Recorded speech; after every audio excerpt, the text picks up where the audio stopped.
Qué duda cabe que a nadie, desde el más importante al más pequeño, al más adulto que al más jovencito, a nadie nos gusta que nos corrijan, a ninguno nos gusta que nos llamen la atención.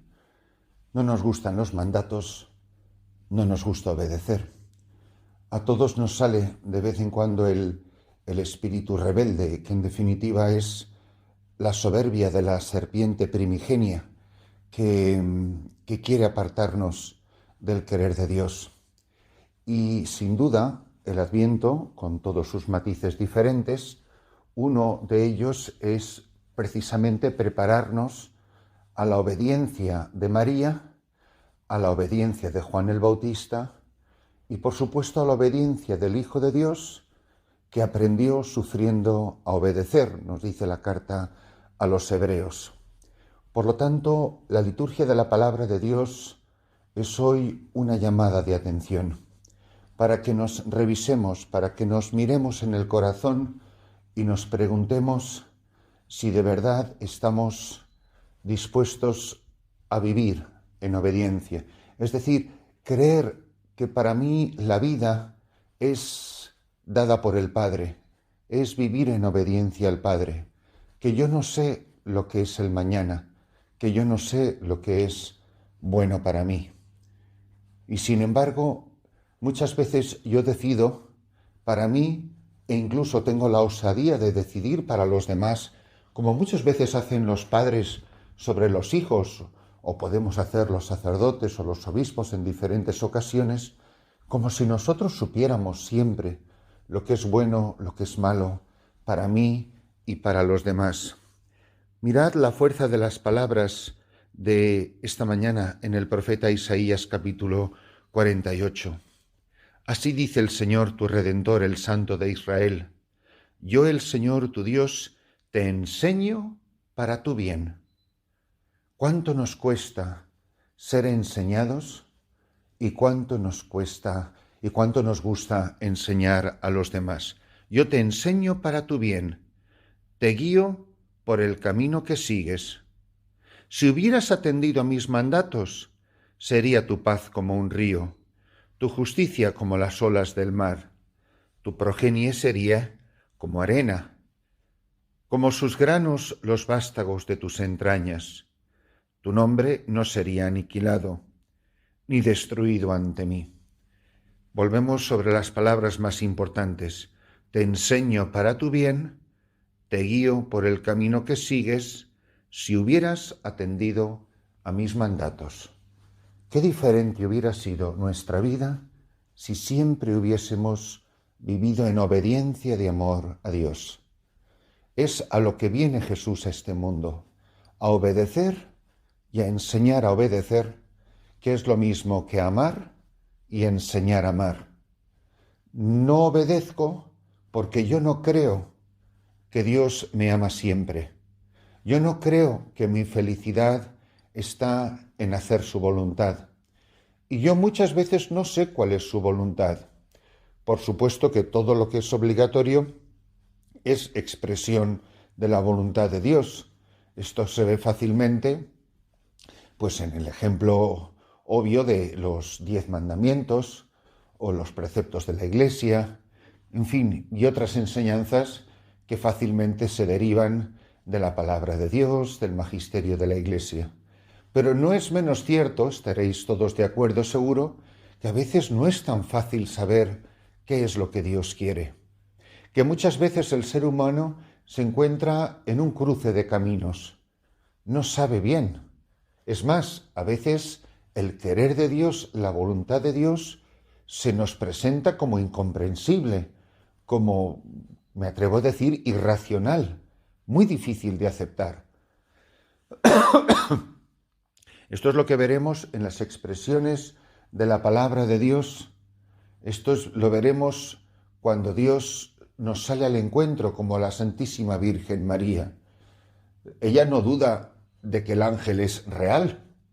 Ella no sospecha que el ángel es una fantasía de su imaginación. Pero sí es verdad que cuando el ángel le revela el querer de Dios, es una mujer que queda desconcertada. Ella y San José van a vivir tantas veces su vocación, iba a decir cristiana, pero es así, su adhesión a Cristo con dificultad, con perplejidad. Es decir, esto no es lo que yo me imaginaba que estaba en el plan de Dios para mi vida en este momento. Y sin embargo, aquí me encuentro.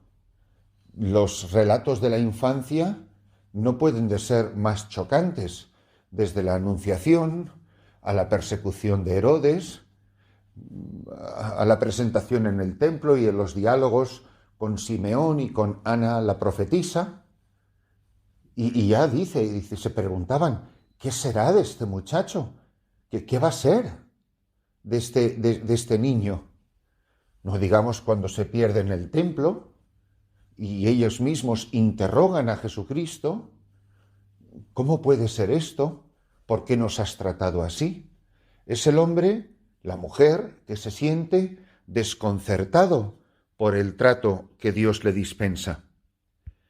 En el pasaje, y en el Salmo responsorial, que es nada menos que el Salmo 1, dice, dichoso el hombre que no sigue el consejo de los impíos, que no desobedece a Dios, ni entra por la senda de los pecadores, ni se sienta en la reunión de los cínicos, sino que su gozo es la ley del Señor y medita su ley día y noche. Será como un árbol plantado al borde de la acequia, da fruto en su sazón y no se marchitan sus hojas.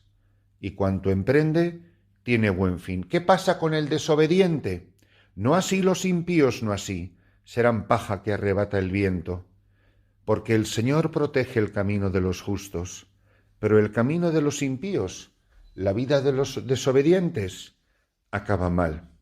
Y el pasaje evangélico de hoy está tomado del capítulo 11 de San Mateo, en el versículo 16, donde dice que en aquel tiempo dijo Jesús a la gente: ¿a quién se parece esta generación? Se parece a los niños sentados en la plaza que gritan a otros: hemos tocado la flauta y no habéis bailado, hemos cantado lamentaciones y no habéis llorado.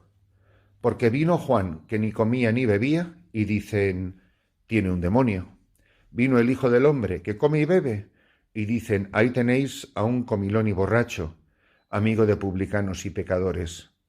Pero los hechos dan razón a la sabiduría de Dios.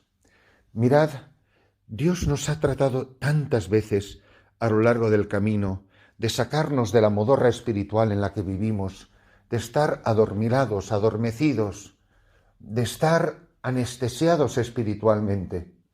Y sin embargo, la palabra de Dios tiene una fuerza colosal y Dios intenta de todas las maneras. Lamentaciones, las penas de la vida, cuántas veces en momentos de sufrimiento, de tristeza, me atrevo a decir, cuánta gente reza en los hospitales que hace años que no ha rezado un Ave María, o en las cárceles, o en los momentos de dificultad y de sufrimiento. Hemos cantado lamentaciones y no habéis llorado, pero muchas veces el corazón del hombre se endurece y ante los sufrimientos de la vida viene la rabia, la pataleta, la queja, la protesta. El Dios no existe, Dios no se acuerda de mí, ¿para qué sirve un Dios que no hace nada? Y no habéis llorado. Pero hemos tocado a baile y no habéis danzado. Las grandes alegrías de la vida nos han acercado a Dios por casualidad. Nos han acercado a Dios en el misterio en el que se revela su bondad, su misericordia. Para cada uno de nosotros tiene que ser esta una verdadera llamada de atención, en la que a todos se nos revele el misterio del amor salvífico de Jesucristo. Y nosotros, al mirar el curso de nuestra vida, especialmente en este Adviento, podemos preguntarnos, ¿de cuántas maneras ha llamado Dios a la puerta de mi corazón? Y quizá esta mañana podemos hacer una lista mental, aunque sea breve, escueta, de aquellos momentos de lamentación en la que Dios me estaba llamando al corazón, en la que Dios me estaba invitando a volver a Él, en esos momentos de soledad, de angustia, de desconsuelo, de tristeza, de duelo interior, la muerte, la enfermedad, perder el trabajo, un desengaño amoroso, un desengaño profesional, un desengaño familiar. Las penas de la vida me han acercado a Dios.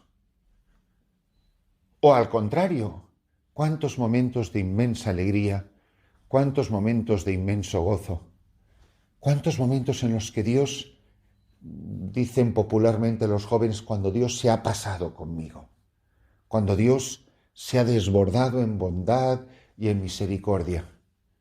Yo de verdad soy capaz de reconocer al Dios que está interviniendo en mi vida.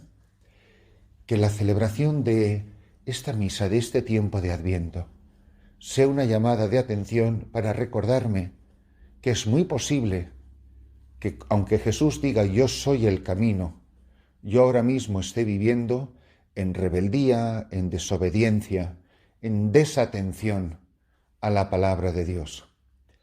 Pidámosle al Señor que, mirando a la Santísima Virgen María, esa a quien nunca ha sido necesaria invitarla a la conversión, porque ya nació convertida, ya nació en el camino, ya nació en obediencia, a la que no hubo que recordarle que no estaba cumpliendo los mandamientos. Que tenga yo la humildad hoy de dejarme corregir, que me pregunte, ¿qué estoy haciendo mal? ¿Qué podría hacer mejor en mi matrimonio, en mi familia, en el presbiterado, en la atención pastoral a las personas que me han sido confiadas? Que tengamos la humildad de escuchar hoy la palabra de Dios y dejemos al Señor decirnos, vuelve a mí con todo tu corazón en obediencia.